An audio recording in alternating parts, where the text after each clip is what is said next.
Did you know that the story of the Trojan War, as big and as mythical as it sounds, might be based on actual events? Archaeologists have found ruins in Turkey that might be from the old city of Troy. Isn't it interesting how often reality and myth overlap? In today's video, we will dig deeper to find out how this story was shaped by gods, brave warriors, and betrayals that shook the earth. Let's get started. The Divine Dispute and the Golden Apple. Think about it, buddies.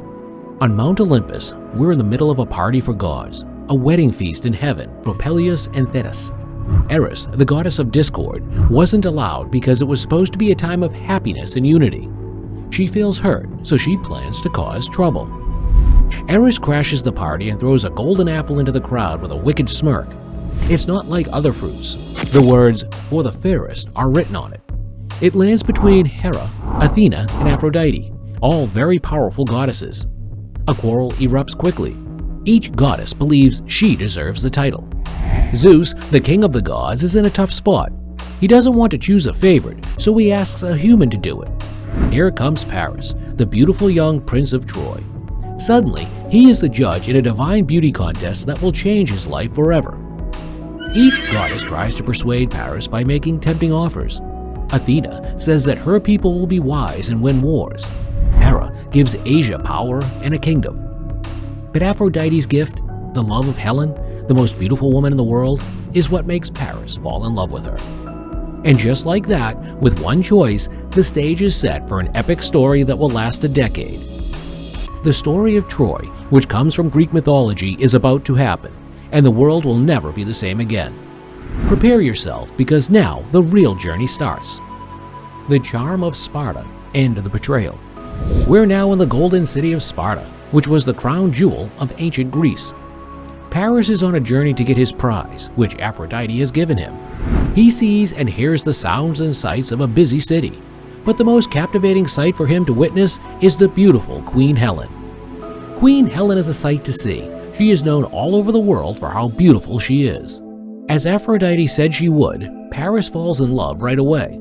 But don't forget that Helen is married to King Methuselah, who is a powerful Spartan king. Here's where things start to get hard.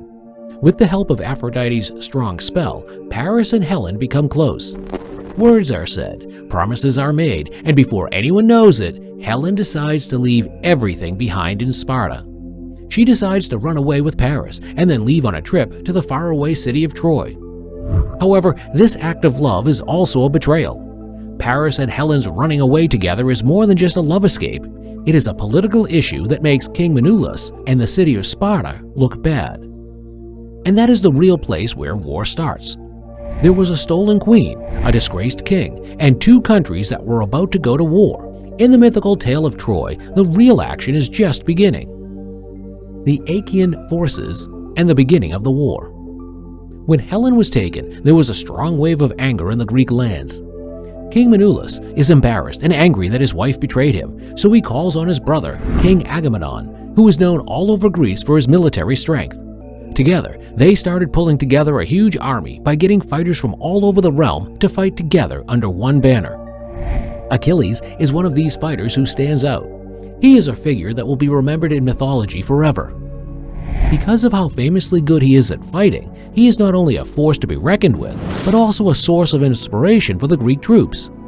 The Achaean forces are already very strong, but his presence makes them even stronger. Imagine hundreds of ships, each with a body that cuts through the foamy waters of the Aegean Sea. They carry a ruthless Greek army that is going east toward the faraway city of Troy. Duty, honor, and retaliation are what motivates them to go there. As the shores of Troy get closer, the air is thick with energy. But this isn't just a search for something, it's the start of a war that will last for many years. Anger, pride, and the never-ending pursuit of fame fuel this conflict. As the ships of the Greeks get closer to the land of the Trojans, the chess pieces are set up for an epic fight. The show starts, making the change from a romantic story to a legendary war epic that has been told for generations. As the war drums start to beat, the story of Troy is about to become a great show of human struggle and the gods' interference. Tensions in Troy. When the news gets to Troy that the Achaean forces are coming, the city goes into a state of high alert. Once known for its culture and trade, the city is now full of worried whispers and rushed preparations for war. At the center of it all is King Priam, who loves his son but is worried about the threat to his city. He gathers his people together and gets them ready to protect their homes with a heavy heart. Hector, who is known for being strong and wise, is his best son and stands by his side. Hector is in charge of leading Troy's defenses, so he gets ready for the fights that are coming. While this is going on, Paris, the guy whose actions will soon lead to war, struggles with guilt and fear. The price he had to pay to be with Helen takes away from the happiness of their marriage. Still, the threat to their city brings the people of Troy together, and they get ready for the attack. As the war drums get louder and can be heard across the city walls, tensions rise to a very high level. The Trojans get ready to fight the powerful Greek forces with their courage and pride. Even though the odds are against them, they stand proud and are ready to fight for their city and their pride. It is a bad time, and the city of Troy is on the edge of a war that will decide its fate. The decade-long war. The Trojan War, as it came to be called, was not a quick battle. It went on for 10 years, which is unimaginable, and turned into a tough test of endurance, strategy, and the human spirit. The huge Greek forces and the tall walls of Troy became symbols of two ancient powers that were always fighting. Every day there was a new task at the base of Troy's strong walls. On the dusty battlefields, brave Greek fighters like Achilles and Ajax clashed with the brave Trojans under the leadership of Hector and Aeneas. Warriors wanted their names to go down in history books, so they did both brave and cruel things during the war. On the godly side, the gods of Olympus didn't just watch. They often got involved, picking sides, changing the way battles went, and making the human struggle even more complicated. Their interference caused major changes that made it hard to tell how the war would end. During his 10-year war, both soldiers and civilians had to deal with the harsh facts of war. People died, heroes were made, and stories became tales. In the end, this long battle showed how strong both Achaeans and the Trojans were. It also made sure that the story of Troy would always be remembered. The fall of Troy. In the last act of this 10-year drama, Troy fell, not because of the strength of the Greek troops, but because of a clever plan.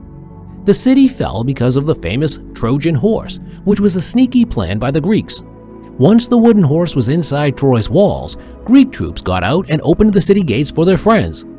The end of the siege and the fall of the great city of Troy came with the chaos and bloody fight that followed. So, if the myth regarding gods and fighters has caught your attention, subscribe to our channel and see more interesting adventures into history that have shaped our culture as a whole. See you in the next video.